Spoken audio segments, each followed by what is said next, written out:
Good Tuesday morning, everybody. How are you doing today?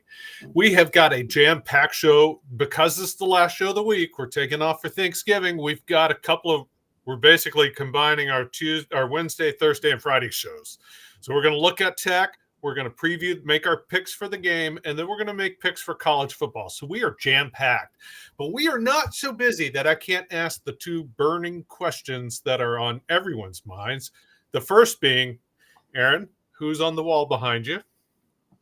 Yeah, there's a lot of references in this room that I do not understand. I'm coming live from Reno, Nevada. I'm in my sister-in-law's childhood bedroom, but we're ready to talk football. This is what you gotta do this time of year. We got a lot of stuff to talk about. Well, while Aaron's fanboying over BTS, that gets me to the second burning question that I have for you guys. What's your favorite Thanksgiving side dish and dessert? Nash?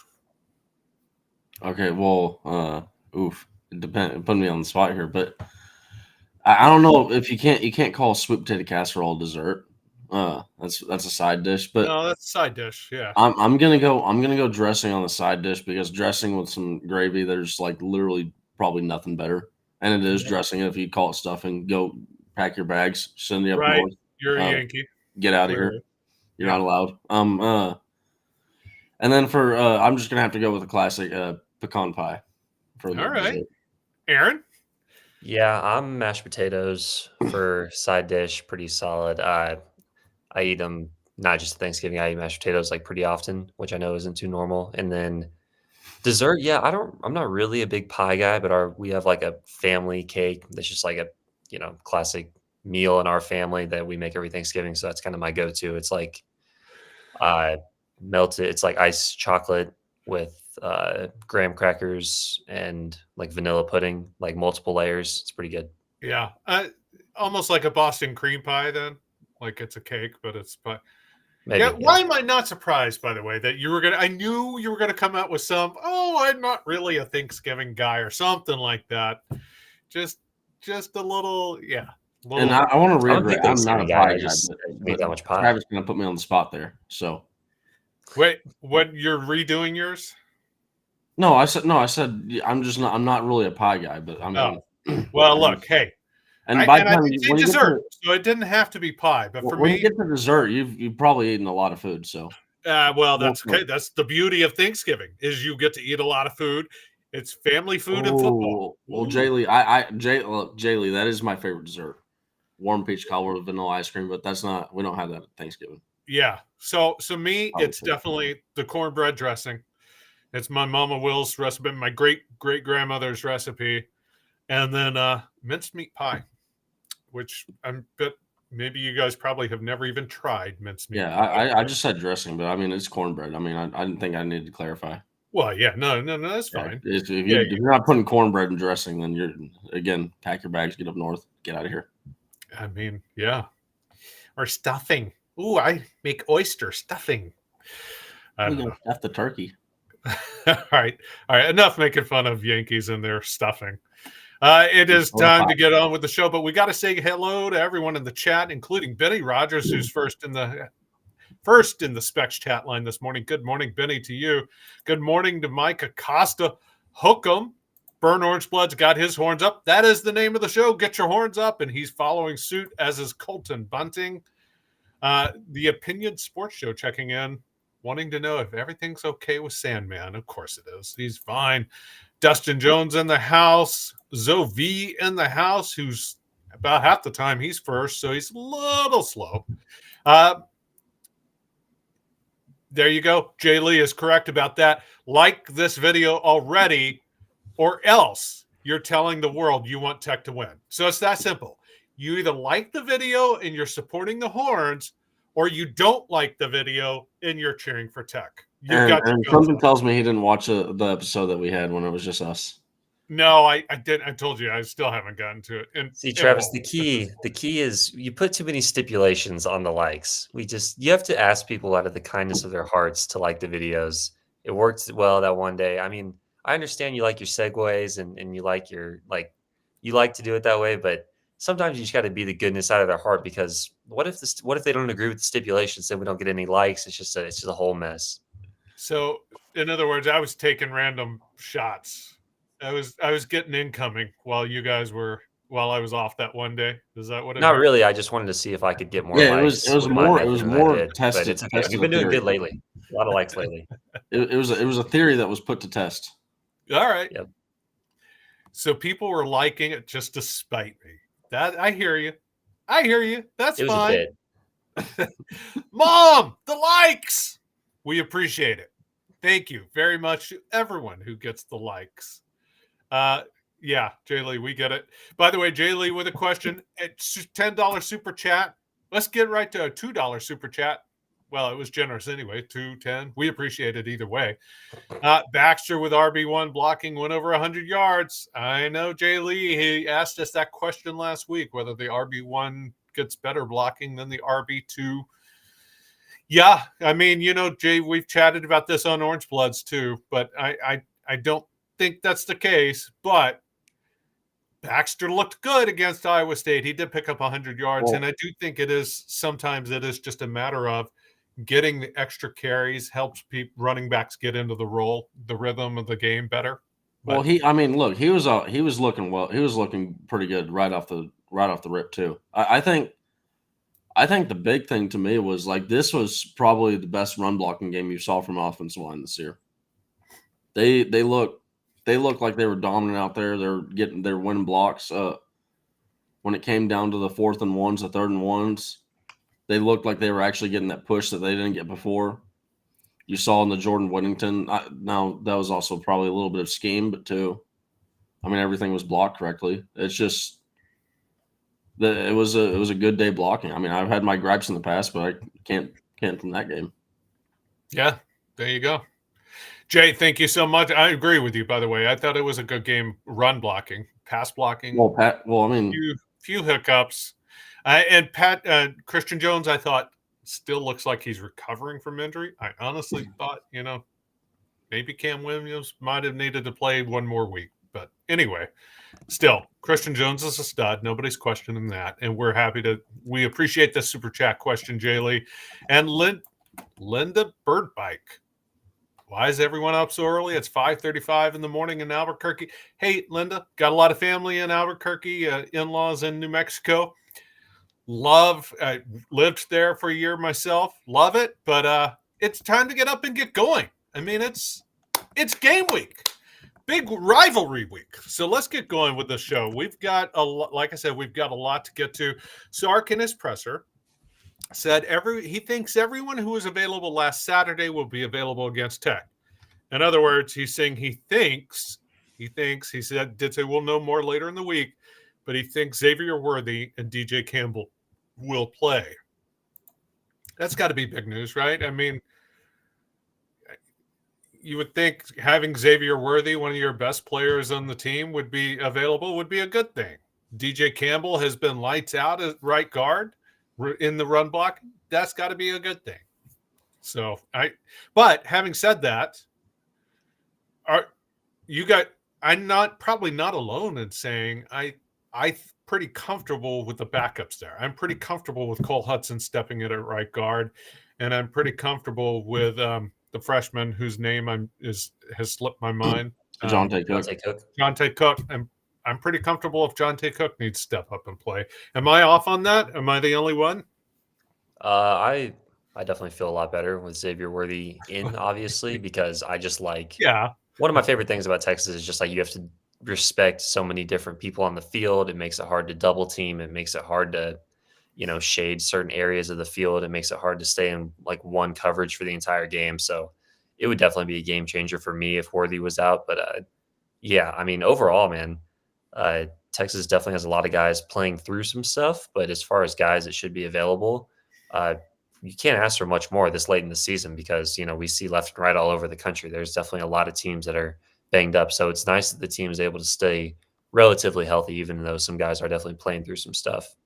Yeah, I mean, I'm comfortable with Hudson and Jonte Cook playing, but I'm more comfortable with Xavier Worthy and DJ Campbell.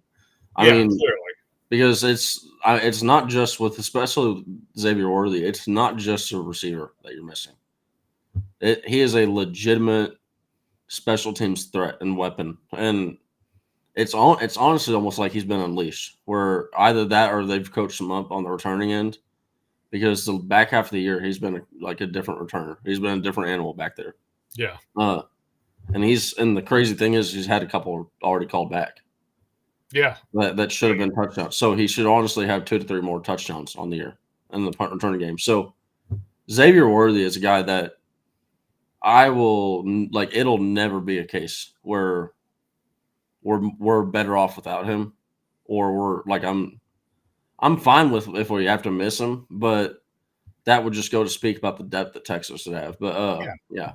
And that's what I was getting at. Not that we're better off without Xavier Worthy and DJ Campbell. Clearly, those are the better players, and they're playing at an elite level. Just that if, worst case scenario, they're not available this week, you do have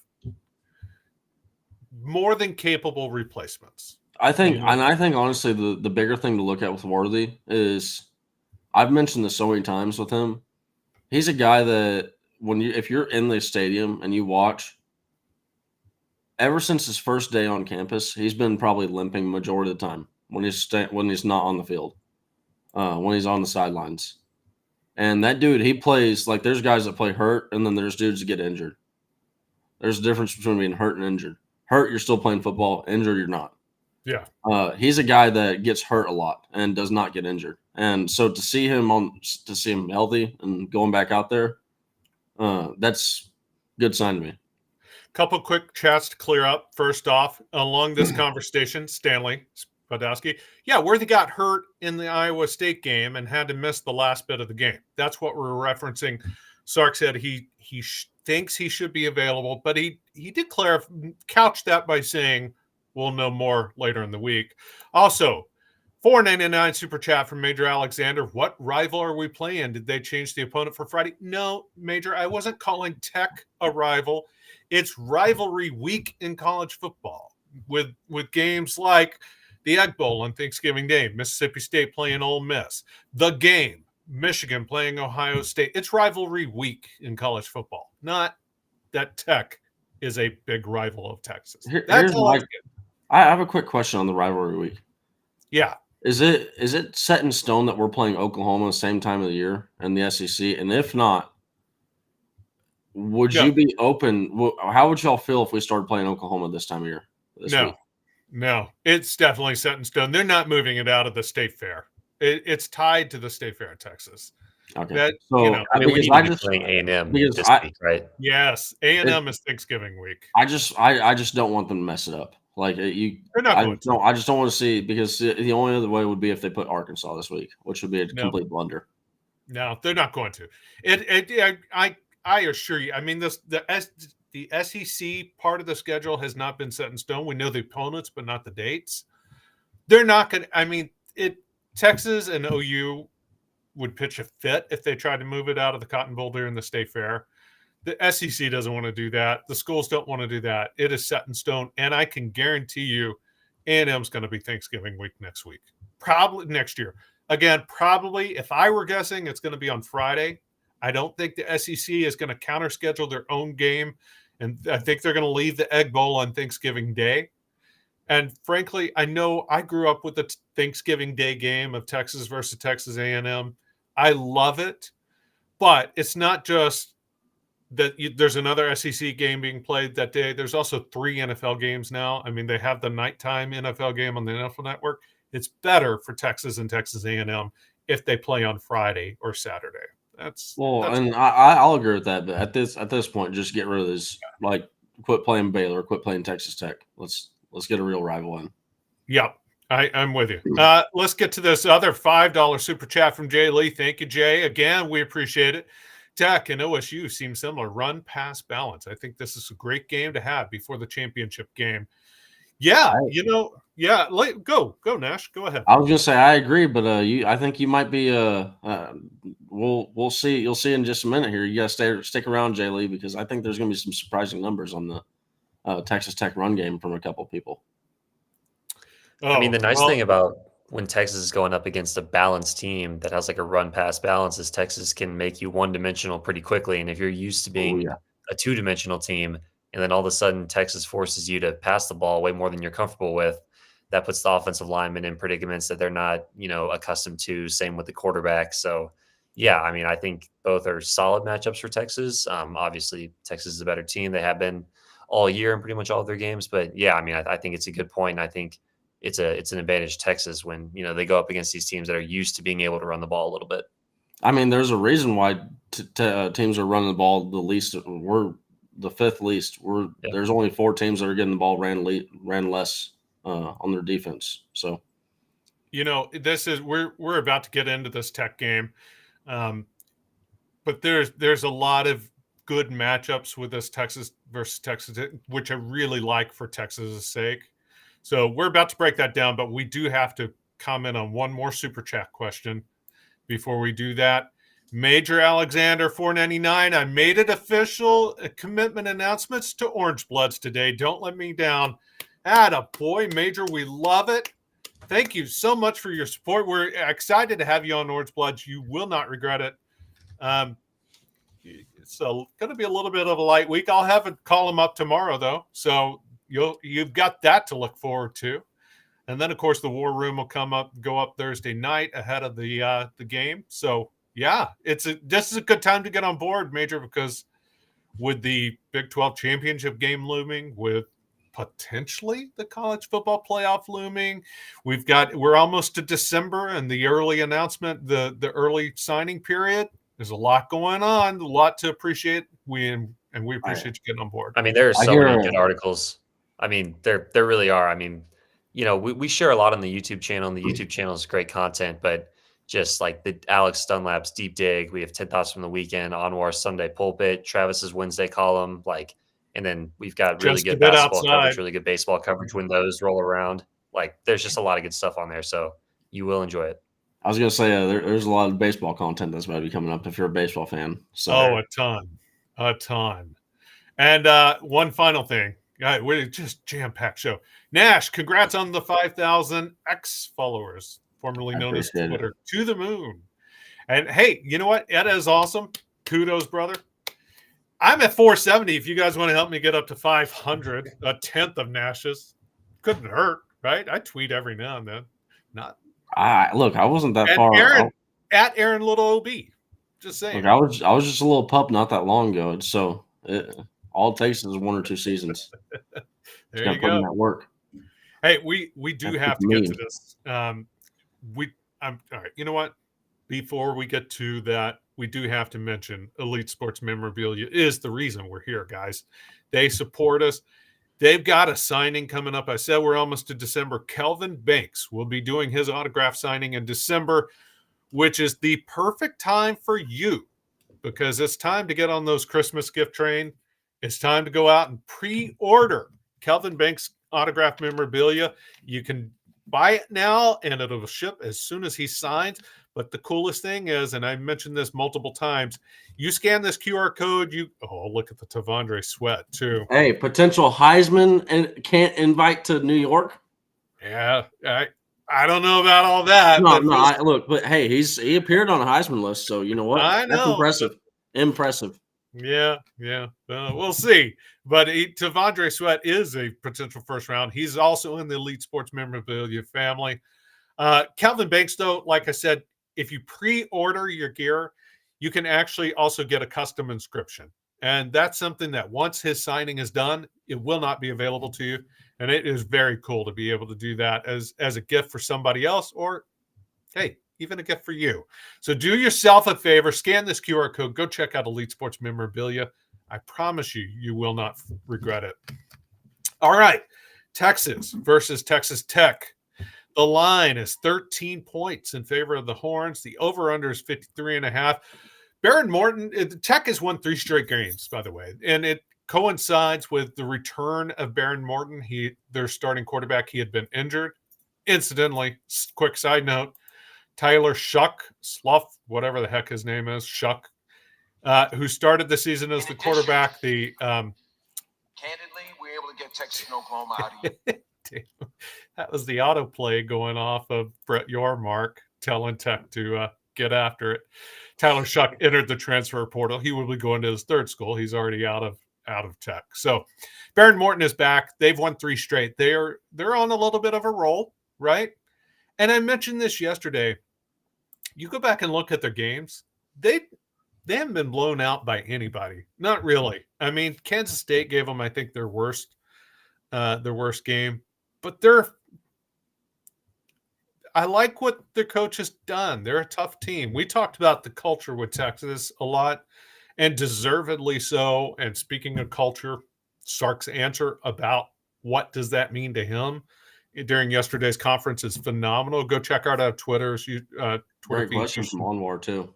Yeah, Anwar Richardson asked the question. It was a great question, and it provoked a great answer. So that's how that works, by the way. Ask a great question, you get a great answer sometimes. I mean, look, typically when you're a reporter and you ask a question, you get a 5 to 6 minute answer. You probably asked a good question. Yep. That's that's how that works. So it's worth going to check that out.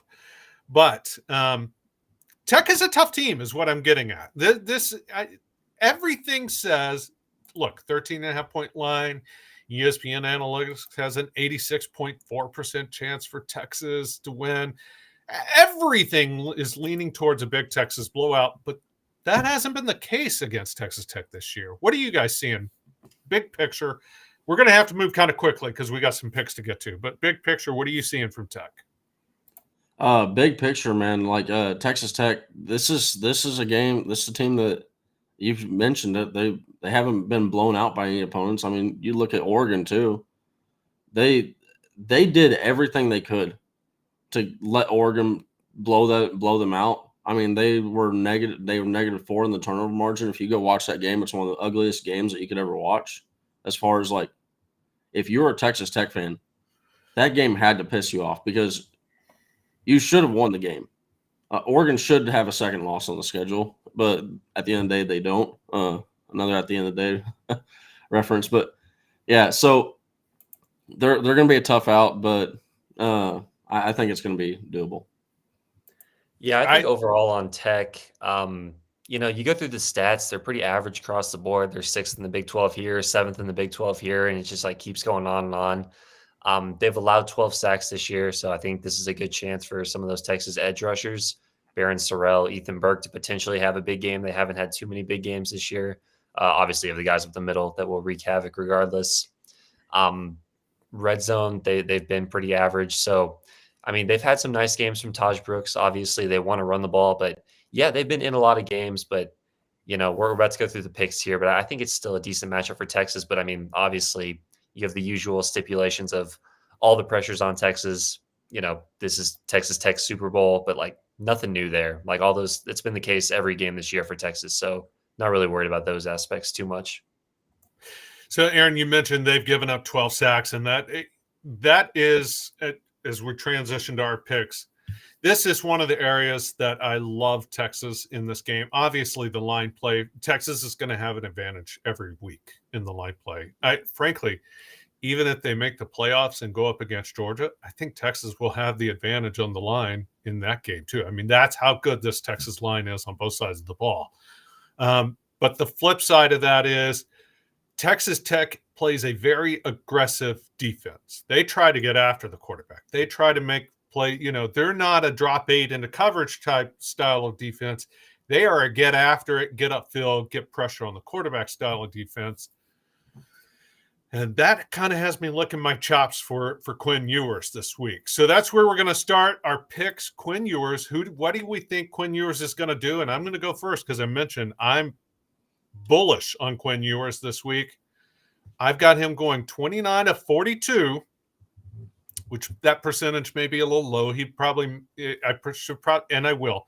I'm going to revise that up to, let's say 33 of 42 for 370 yards and 4 touchdowns. Hey, nice day. Yeah. Oh, yeah. It would be a nice day. I think Tech is going to leave people open because due to their aggressiveness, and I think Quinn will make them pay. So 33 of 42, 370 yards and 4 touchdowns for Quinn. Aaron, what have you got? Yeah, Travis, 33 completions for Quinn. You should take a look at the prop markets this week because he's set at 21 and a half completions from what I've seen. But I agree. I think it's going to be a nice day. I think Texas is going to be able to be pretty balanced here. I don't see anything from Texas defense that would prevent that, especially if they get into certain game scripts. So I'm going to go 25 for 32, 310 yards, and 3 touchdowns. A very solid day. I think they are going to be able to hit some big plays because of the defensive style you talked about, Travis. And I think Quinn looked a lot better in the second half last week. I think that was a big step. He didn't take any massive hits, so you would think the shoulder is just continuing to get better and better. So yeah, I think he's gonna have a nice day for sure.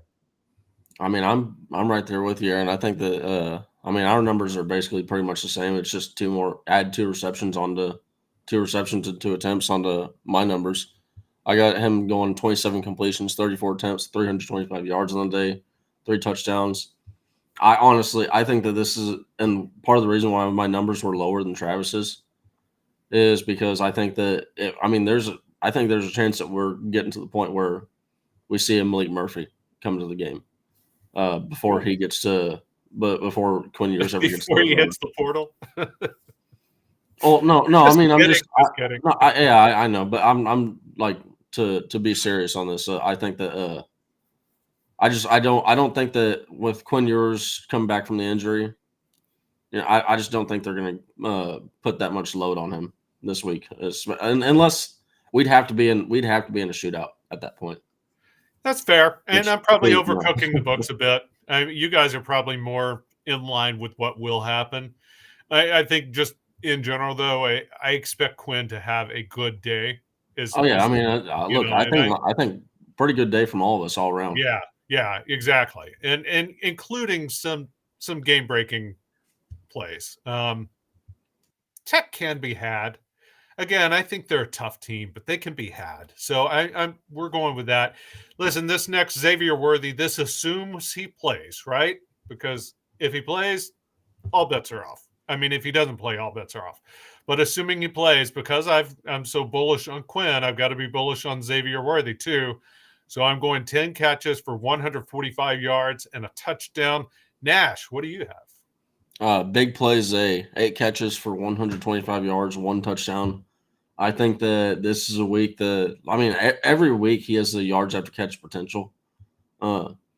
This is certainly a week where if you have guys that are being very aggressive, that can really, bite you in the rear end versus Worthy, because he is not a guy that goes down easily. He can fight, like he actually will bounce off contact and he can absorb contact very well. So he may be a small guy, but if you try and wallop him, you better get your shot, because he's a guy that if you don't bring him down, you're just going to end up watching his rear end and watch him go into the end zone. Yeah, I like the fact that he seems to be pretty healthy. That makes it, we don't exactly know how healthy it is, which makes it tough to make these predictions. But, this isn't inside reporting or anything. But, Sark's usually pretty conservative when the guys get injured, especially with the Monday press conference. So the fact that he came out on the Monday press conference and said, he expects everyone to be able to play, which of course means Xavier Worthy. If he was kind of banged up at all or questionable at all, you would think Sark would just give it the day-to-day. We'll know more later in the week, but he didn't do that, especially on a short week, like Texas is playing Friday this week. So the fact that Sark is already confident that Worthy's going to be good to go on a short week, that's a good sign. I'm going to go 10 for 131 and a touchdown. I think if he's good to go, man, they're going to pepper him. He's going to have some big plays and he's going to find a way to get in the end zone. So, yeah, man, you can't really guard the guy. If you double team him, you're just going to get torched by Mitchell and Sanders. So, yeah, I think there's really no reason to be concerned if everything points to him being healthy, which it seems like that's where we're headed right now. Yeah, it is. It does seem like that's where we're headed right now. Hopefully that's where it ends up. Obviously, if because we're kind of predicting a pretty heavy pass game, let's start with CJ Baxter. Aaron, what do you see CJ Baxter doing? Yeah, I think it's going to be a good day overall for the offense. A lot of total yards. I'm going 22 carries, 103 yards and a touchdown. I think Texas is going to be able to be pretty balanced in this game. That's why I didn't go too overboard with my Quinn predictions. I think Baxter looked good last week. I think you guys were right talking about the run blocking was one of the better run blocking games that we have seen as far as the entire season goes. So I think they're able to carry that momentum. Like I said, Texas Tech, their defense, you look at the stats, average pass defense, average run defense, middle of the road. This is going to be about how Texas plays more than, how Texas Tech impacts them. So I think Texas is able to keep the momentum going here. And I think it's a solid day from Baxter. Nothing too crazy, but 22, 103 and a touchdown. Similar to that theme, Aaron, I think that, you always people talk about iron sharpens iron. You've even heard Steve Sarkisian talk about this recently. He talks about how, they want the practices in the week leading up to Friday or leading up to Saturday, or in this case Friday. They want those practices to be harder than the game. And when you get time to the game, just go out there and do it.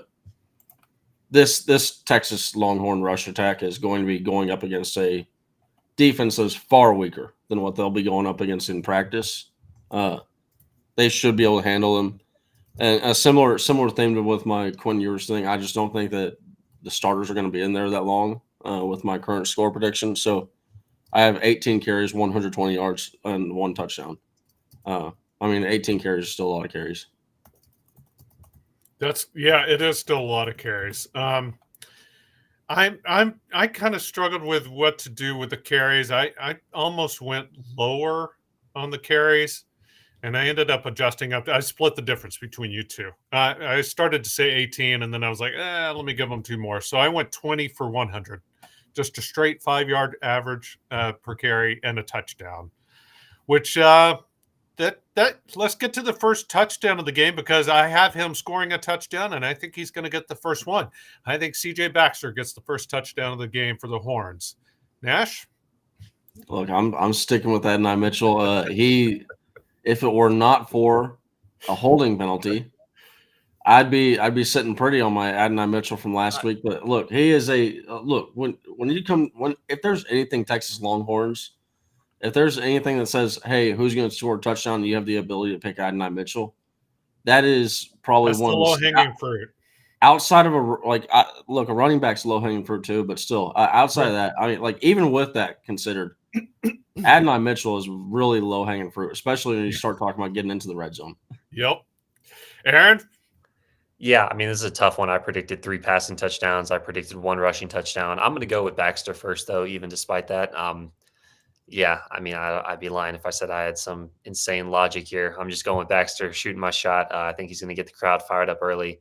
It would be nice for Texas to have a lead at home because, I know Nash and I at least have been to a lot of those games in person where you can get some nervous energy in the crowd at DKR. It would be nice to avoid that, get everyone fired up early.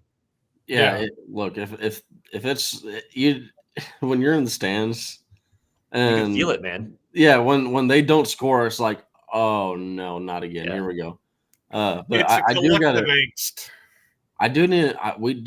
Travis, we do need to be paying attention because Aaron, he's pulling out his inner shark being out there in that Las Vegas territory out there. So we need to be watching for these prop numbers that Aaron's tossing out here. He's probably loading up on. He's headed to the Harrah's or Caesars or something right after this. I think I'm moving the lines. Yeah, it's like that Peyton Manning, Pat McAfee show, 18 red. Although if he were that big a whale, he wouldn't be staying in his sister-in-law's childhood bedroom. He'd be staying in a suite somewhere. I'm just saying. Yeah, we're all for the free living area today. That's what I'm saying. If you were a whale, though, you wouldn't. The casinos would be giving it to you for free. True. Taj Brooks, guys, this is one of the best running backs in the Big 12. Right? There's Jonathan Brooks, there's Taj Brooks, there's Ollie Gordon. All 3 of those guys are real studs. And somebody mentioned in the chat they think that maybe it was Major Alexander or Jay Lee, that there is a similarity between how Texas Tech plays and Oklahoma State plays. And so this could be a good tune-up game for a potential Big 12 championship game against the Cowboys. Taj Brooks, 1,352 yards on the season, 5.4 yards per carry average. He's good, right? And Tech kind of has a little bit of that like to spread it out and open up spaces and then have him attack the spaces. So this is going to be a good test of the Texas run defense, which is one of the best in the country. held Iowa State to 9 rushing yards. Iowa State wants to run the ball. Now, we mentioned ahead of time, Iowa State is not the same running attack they've been in the past. They got a freshman, but regardless, this will be another good test of the Texas run defense. So what do you see Taj Brooks doing in the game today, Aaron? Yeah, I have a hard time doubting this Texas run defense right now with the way Sweat and Murphy are playing. Anthony Hill's getting more snaps. Jalen Ford, of course, always a force in the run defense. Getting Catalan back is nice in the run defense. So I'm not going to doubt this Texas run defense right now. Tech has definitely had some good games on the ground. I think this is probably the biggest factor in the game, when you're looking at, is Texas Tech going to be able to keep this close and make it a 4-quarter game? It's going to come down to, can they run the ball and, make sure their quarterback doesn't have to drop back into obvious passing situations. But I'm going to side with Texas in this one. I think 14 carries, 57 yards. I think they stifle them, and I think they force Tech into a pass-heavy script, which, when opposing teams go back to watch the film against Texas, they're going to see the way to move the balls through the air. So they're going to come out, they're going to try to run it because that's what they do. And then I think they're going to fail, and I think they're going to give up, and I think they're going to start throwing. And it might go well for them, it might not. So I think that's what's going to happen. But it's definitely one of the biggest factors in the game for me, for sure. That's exactly the script I've predicting too, and we've seen it time and time again. Teams try to run the ball, and realize, oh crap, this is going nowhere, and then resort to a pure passing game. And lo and behold, they usually have success there. So They just abandon the run altogether. That's what I think we're going to see from Tech too, which is why I'm with you there. I've got Taj Brooks with 10 carries for 40 yards, which is still a nice yards per carry average, but I just don't see them gaining much traction in the run game. And Texas can be had through the air, so it's one of those. It rewards you for abandoning the run game, and so that's what I think happens. Nash, what do you see with Taj Brooks? I think he's certainly going to get a lot of carries. I mean, this is a guy that it's for him to be below 20 carries, much less 15, is that's only happened twice this year, I believe, for Taj Brooks, and those are the first 2 weeks. So he's a guy that it's no mistake that they want him to be the workhorse for Texas Tech. But I do agree. I mean, look, they're going up again. This is going to be strength versus strength. Texas has one of, if not the best rush defense in the nation. We're ranked number 7th in opponent yards per rush. We're ranked number 5th in opponent rushing yards per game. And like I mentioned earlier, there's only 4 teams in the country that, out of 132 teams, that the opponent says, you know what, we want to run the ball less than us. So it's teams are choosing to pass the ball a lot in Texas. All that to say, I think that he's going to have 22 carries, 90 yards. It's still going to, it's going to be a 4 yards per carry day, but I don't want this to get lost. Like, this is still a very good day versus running back. This is a very good running back that we're going up against. Yeah, it definitely is. And listen, Quentin chimes in. He averages 30 carries a game.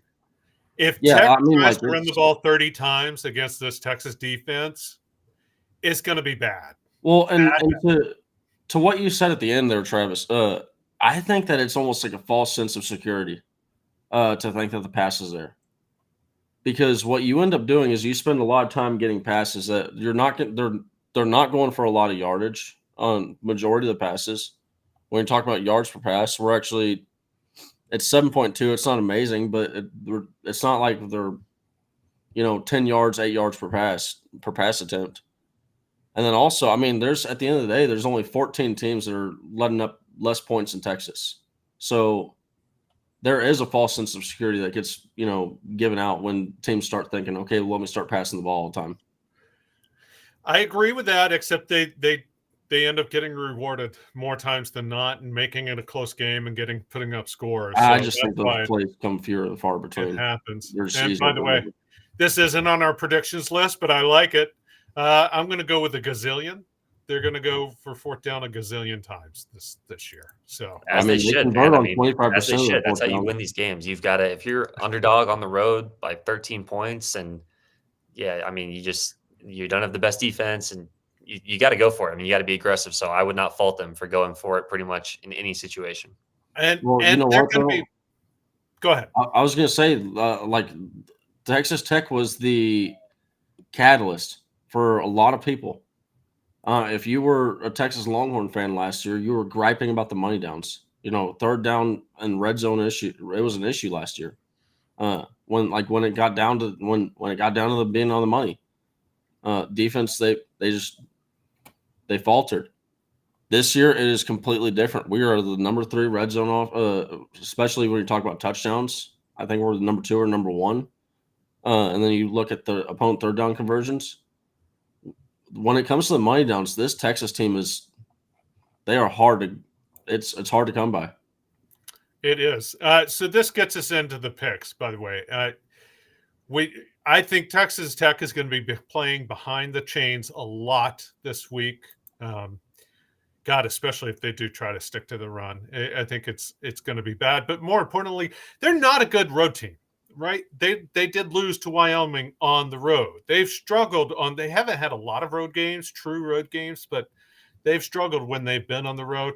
I don't see a fired up Tech fan base snatching up a lot of tickets in Austin, on a Thanksgiving weekend. They won their bowl. They got bowl eligible last year. I know the Tech fans and players and coaches want to win this game. I know Brett Yarmark has had this game scheduled from day one, circled on the calendar. Got to go see Tech. I get it.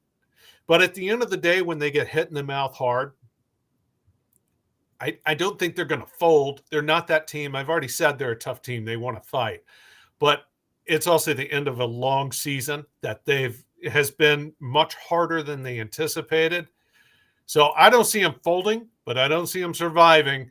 I think Texas has a big day. I've already said I think Quinn Ewers has a big day with 4 touchdown passes, which means I've got Texas winning 42-24. I think Tech can put up a few points through the air, but Texas is going to roll big in this one. 42-24 Texas. The Horns break 40 for only the second time all year. I think it's a good prediction. I mean, I'm a little worried because I feel pretty good about this game. Like whenever I feel too overconfident about Texas, I know a lot of people can relate to this, but yeah, I think Texas is able to stay balanced on offense. I think they're going to run the ball pretty well. I think Quinn Ewers is going to take care of the football. Texas Tech does not force a lot of turnovers. Quinn Ewers is very good at taking care of the football. I think he's going to stay patient. He was very patient last week. I think they're going to be able to take the big plays when they come. Like Quinn knows he doesn't have to force the big plays. They're going to come naturally with this receiving core and these weapons and the way Steve Sarkisian schemes the offense. And then I think when Texas is on defense, I don't think Tech's going to be able to run the ball as well as they would like to. I know their quarterback is Morton. He's been okay for Tech, but you get him on the road in DKR under the lights. The crowd is going to smell blood. The defense is going to smell blood. I think you are going to see some plays from the Texas pass rush. I think you're going to see some turnovers when Texas Tech is forced to, get into obvious passing situations. I just think this is going to be a game where Texas plays really good complementary football. The offense builds on the defense. The defense is able to build on the offense, scoring points and giving them a lead. I just think it's going to be a well-played game from Texas. I'm going 34-17. Nice. Nash?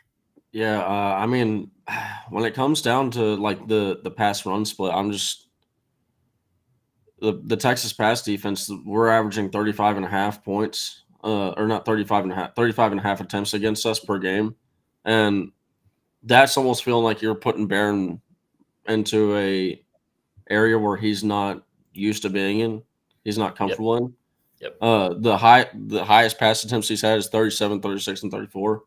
Now, 2 of the 36 and 34, those are 2 of the last 3 weeks. But it just feels like when you start making him pass the ball, you're putting him into – that's not what they want to be. They want to – like I said this earlier, they want to be the running ball. They want to run the ball. They want Taj Brooks to be, toting a lot of carries and getting a lot of yards and getting a lot of yards on the ground for them.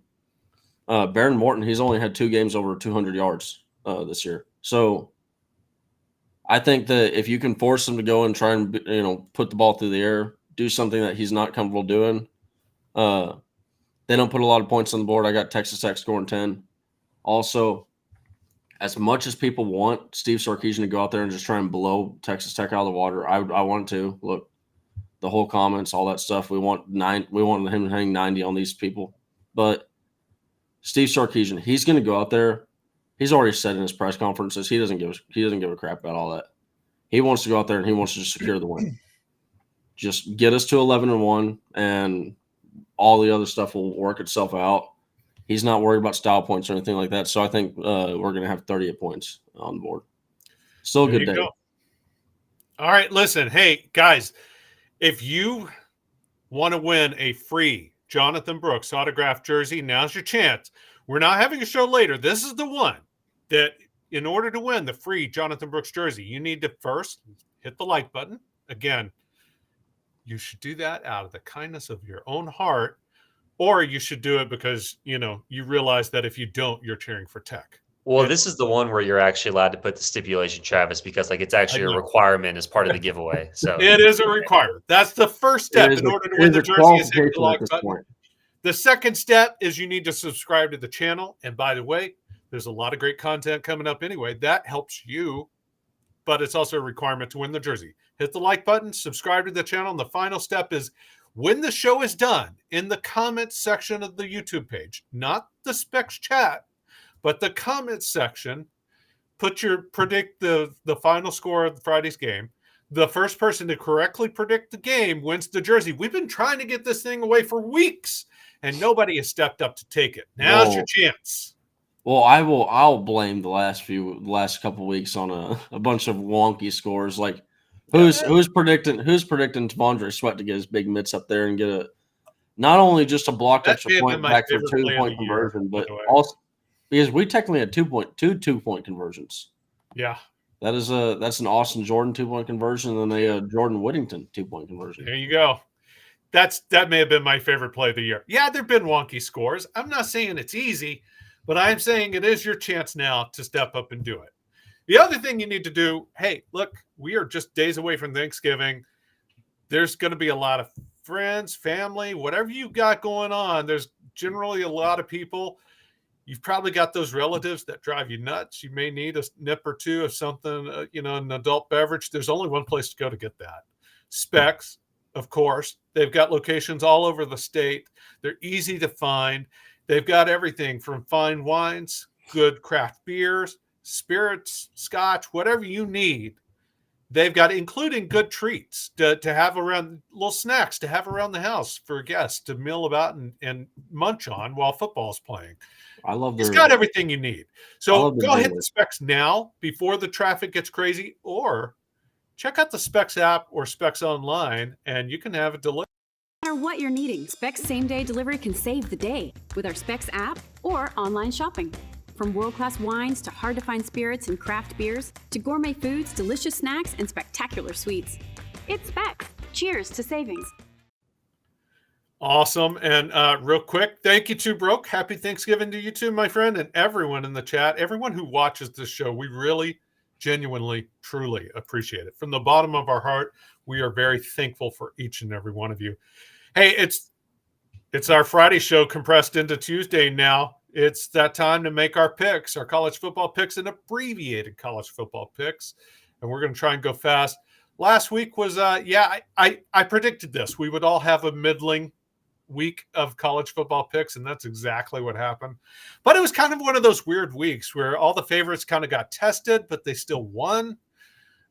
So that's on par with what ended up happening with our picks. So we're getting down to the wire here. We need to make some rules here before anyone gets too big of a lead. I mean, we're going to pick all the conference championship games against the spread, and then we do a New Year's 6 games. I'm not too interested in picking the spread for like the Duke's Mayo Bowl, but I don't know, Travis, you're the host. So I think what's going to end up happening is every Friday we're going to pick whatever bowl games are coming up that week. That's fair. So I think right now it looks like, okay, yeah, we're not going to want to do these bowl games, but when it comes down to middle of December, oh yeah, let's start talking about these bowls.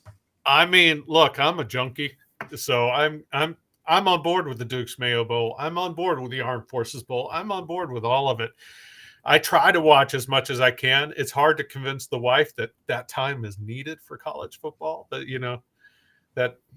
that's not always a convincing argument. But honey, clearly Air Force is playing Boise State. I gotta watch. That would be a great matchup, but it's conference rival, so It's my job. Yeah.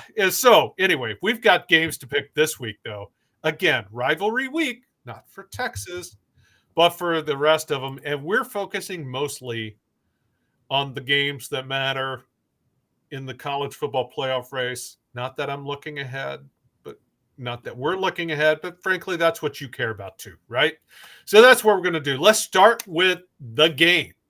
Ohio State going to the big house, going to Ann Arbor, taking on Michigan.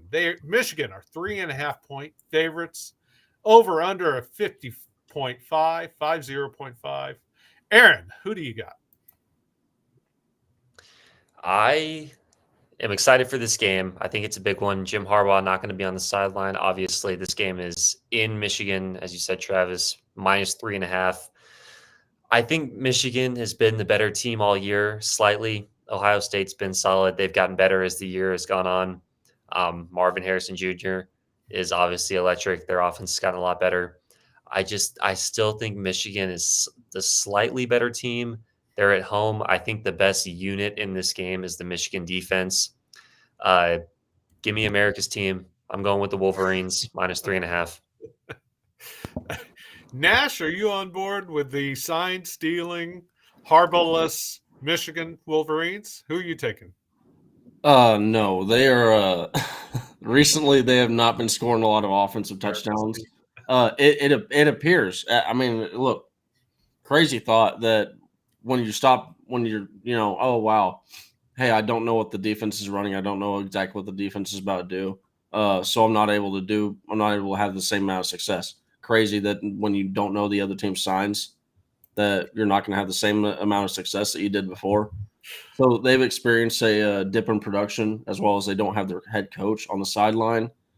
Pair that with Travion Henderson is added back, and he's this Ohio State offense. They're looking like all at the end of the day. It just comes down to is what's Kyle McCord going to do. If Kyle McCord has a good game, this Ohio State offense, they're going to hum. I like them to beat Michigan. I got to be honest. So I put in my pick for Michigan last night, meat chicken. And before I sent out the rundown to you guys, I said Michigan because I think Michigan's the better team. I haven't been overly impressed with Ohio State this year. I haven't been impressed with Kyle McCord. Travion Henderson is a damn good back. And Michigan, they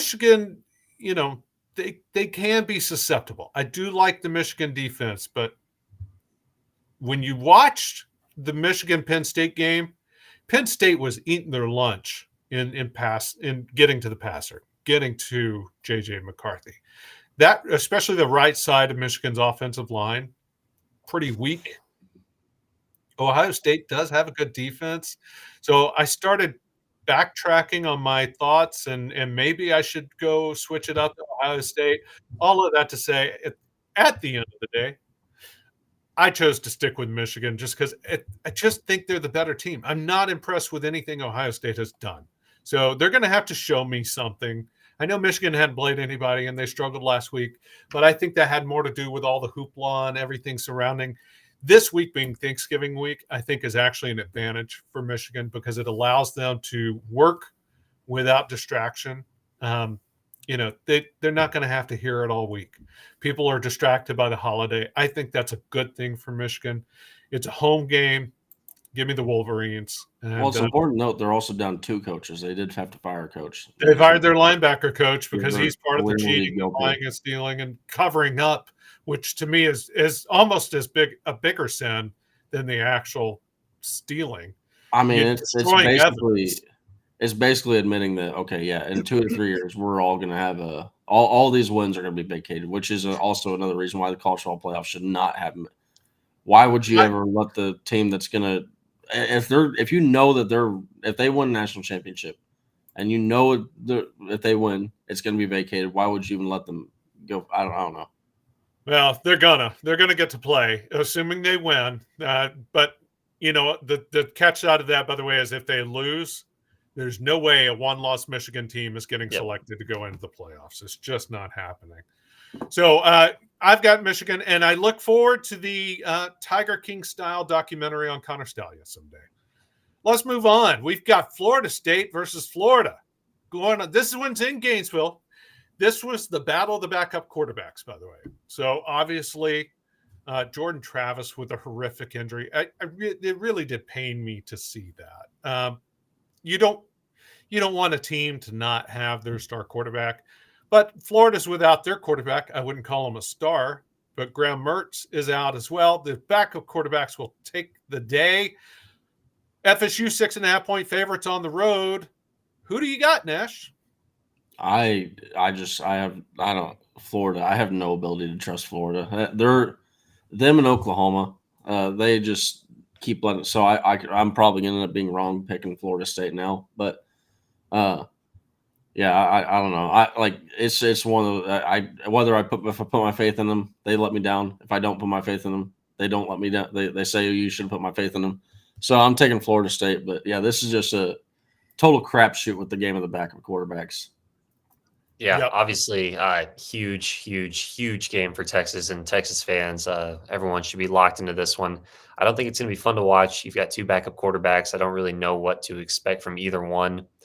For that reason, Florida's at home, and Florida's getting 6.5 in a game where I just don't know what to expect from either quarterback. I'll take the home team getting the points, but yeah, it's who knows what to expect in this one. But man, this would be a huge development if Florida is able to pull off the upset.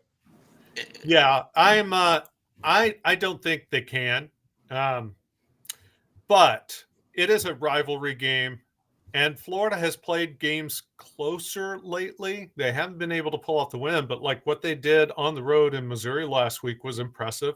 They had victory stolen from them at the last minute. They gave up big plays, and Missouri kicked the last second field goal. But Florida keeps it close because it's a rivalry game, but Florida State is the better team, and I do think they win. Yeah, and look, like Aaron said, if Florida State wins, if you're a Texas Longhorn fan and you see Florida State, if Florida State loses, I meant to say, if Florida wins, I mean, this is a game that, okay, now that means we've hopefully won versus Texas Tech at that point. Okay, now that means go win the conference championship and you are in the college football playoff. Most likely. Yeah. No, I mean, look, because at that point, the only other scenario that I could see would be a one-loss Louisville, but that's not one-loss Louisville is not getting in over Texas. But the only other possible scenario would be if the committee decided to say, you know what, Alabama beat Georgia and we're going to slide them over Texas. But yeah, we don't exactly know what would happen if Bama beats Georgia, but yeah. But still, I mean, I think that you'd have majority of people already have said that they put Texas over Alabama. All right. Well, let's move on. We're running out of time here, guys. Oregon State going to Autzen in Eugene, taking on Oregon. The Civil War, they no longer call it that, but it's always going to be the Civil War. Oregon are 13.5-point favorites. This is going to be a theme for me. I predicted Washington to win last week because I think they're the better team, right? They proved it, although Oregon State played them tough, and it was a home game last week. This is a road game, but it's a rivalry game. Oregon is the better team. But that's a lot of points to be giving against a team like Oregon State that knows how to take the air out of the ball, knows how to run the ball. They will run the ball against the Oregon defense. I like Oregon's defense a lot. Oregon State will still be able to run the ball. I think Oregon State keeps it within the point spread.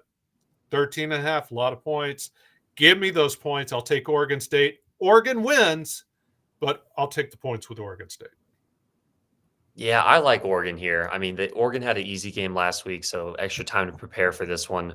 Oregon State, had a huge emotional home game against Washington.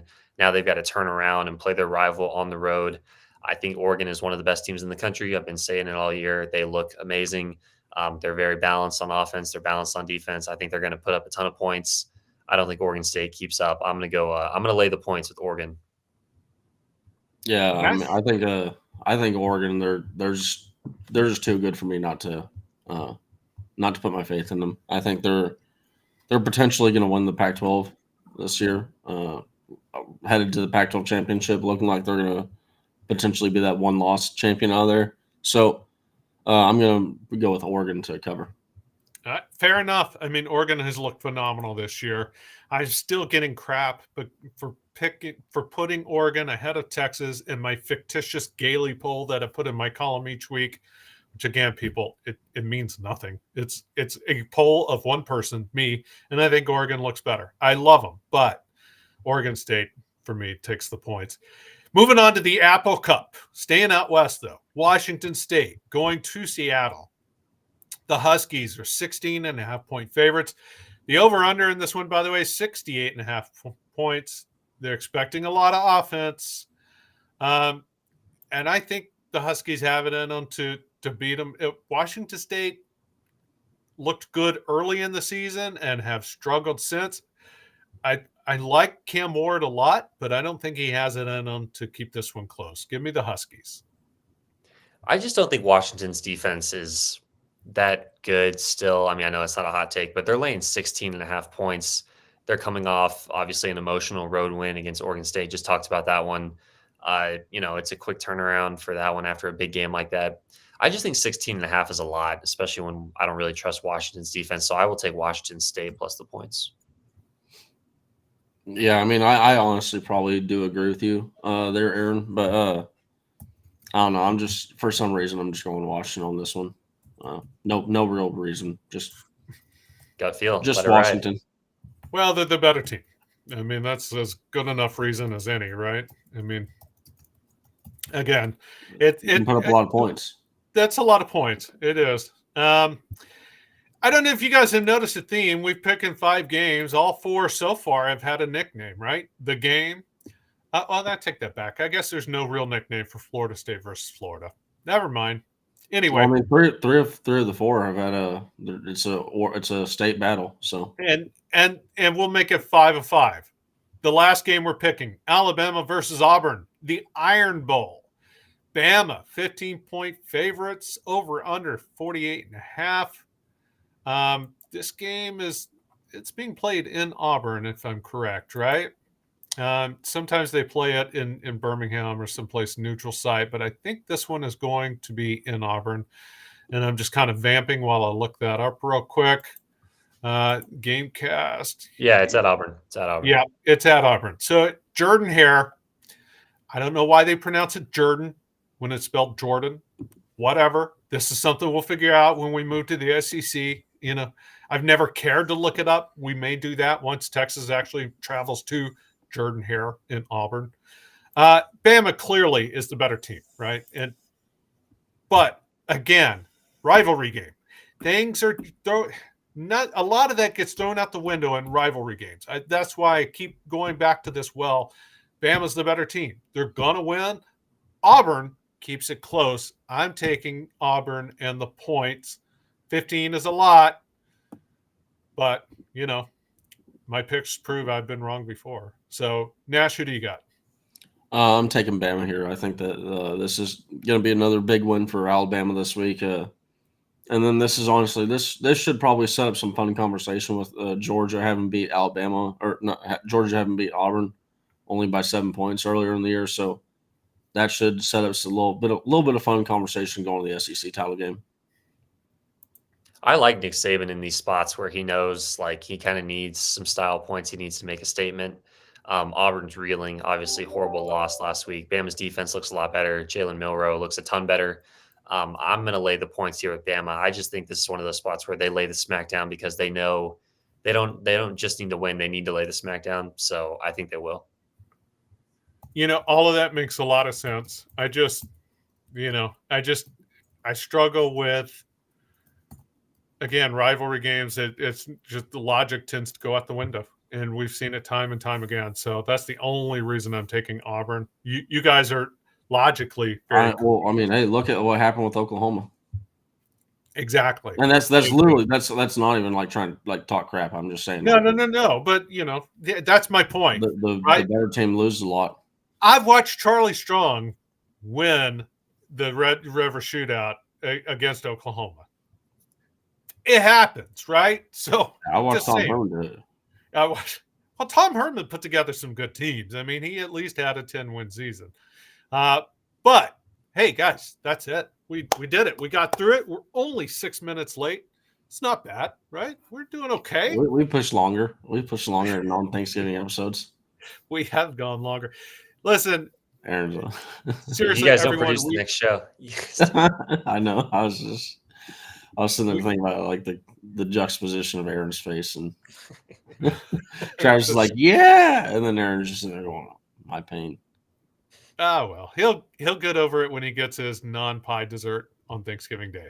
It'll all be worth it when you're sitting. It does sound good, by the way. I'm not mocking the dessert, which is strange for me. I know I like to mock, and I like mock apple pie too. Speaking of desserts, guys, listen. It has been. We do truly appreciate each and every one of you tuning in. Again, get your picks in as the show's about to end. Go to the comments section. You hit the like button, subscribe to the channel, and then leave your score prediction. We want to give away this Jonathan Brooks jersey. We hope one of you win it this week. Genuinely, truly. Good luck with that. Guys, any parting thoughts? Do not burn down your house frying the turkey. Look up the proper frying techniques and all that stuff. Have a happy Thanksgiving. Really appreciate all y'all for tuning in. It's gonna feel weird not coming on the show in the next 3 days in the morning. Holiday or not. I mean, my parting thought is just enjoy the football. I mean, if there's a point where you feel guilty and you feel like you should be, talking to more people, don't just watch football at all costs. That's if you guys are watching Orange Bloods live at 6 a.m, then you should be watching football on Thanksgiving. But yeah, I mean, shout out to everyone watching the show. Had a good time today with my background. Got a Tom Holland, Zendaya, Harry Styles. So chatting football. So yeah, gotta love it. And a quick shout out to all the uncles and all the dads and whatnot that are going to go find a secluded room on Thanksgiving and go hide away and watch football in the dark, away from all those uncles. Go hit up Specs because you need it, guys. Seriously, thank you again so much. We're going to have a lot to talk about when we get back Monday. There's so much happening in the college football world between now and then, including the college football playoff rankings being released tonight. All the games, all the the Big 12 championship game matchup will be set. So much to talk about Monday, but in the meantime, please enjoy yourselves this Thanksgiving. Be safe, be happy, be healthy, enjoy time with others. We'll be right back here Monday and hope to have a great week. For Nash, who loves talking to them horns, and Aaron, I am Travis Gailey. Have a good one.